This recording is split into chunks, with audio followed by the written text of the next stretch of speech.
C'était hier, après plus de 75 jours de mer, 7 heures après l'Espagnol Didac Costa, Romain Attanasio quitte enfin le Pacifique pour retrouver l'Atlantique, une grande première pour lui.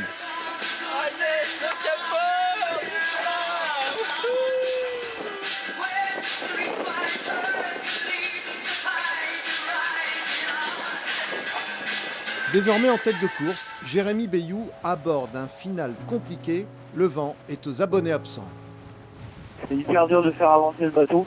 Donc là, je suis obligé de barrer tout le temps, quoi. Et comme le vent, il bouge tellement, en mode compas, ça fonctionne pas. Donc là, je suis à la barre depuis hier, là, et j'en ai un peu plein les pattes déjà.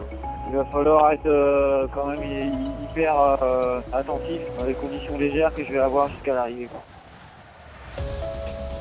Jérémy Bayou est attendu au Sable d'Olonne lundi après-midi. 5500 milles plus au sud, Fabrice Amedeo est à la latitude de Rio de Janeiro. Cette journée intermédiaire est marquée par le retour non pas à la civilisation, parce que ça c'était le Cap Horn, mais le retour à un peu plus d'humanité. Après être resté très terré un mois dans ma grotte, qui est ma cabine, dans les mers du Sud. Et donc aujourd'hui, première étape, je me rase. Bon, voilà une bonne chose de faite. Et dans la descente de l'Atlantique, fin novembre, pris dans l'euphorie d'un début de course réussi, et sans doute aussi un peu par superstition à l'approche des mers du Sud, j'avais dit que si je franchissais les mers du Sud et le Cap Horn sans encombre, je me raserais la tête, j'avais fait ce pari. Je pensais que c'était oublié, mais il y a plein d'internautes qui me le rappellent là, pour ne pas dire beaucoup d'internautes qui me le rappellent.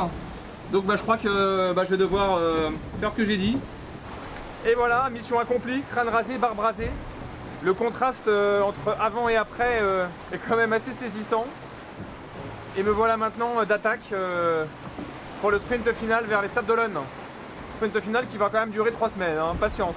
Allez, à très bientôt, bon week-end.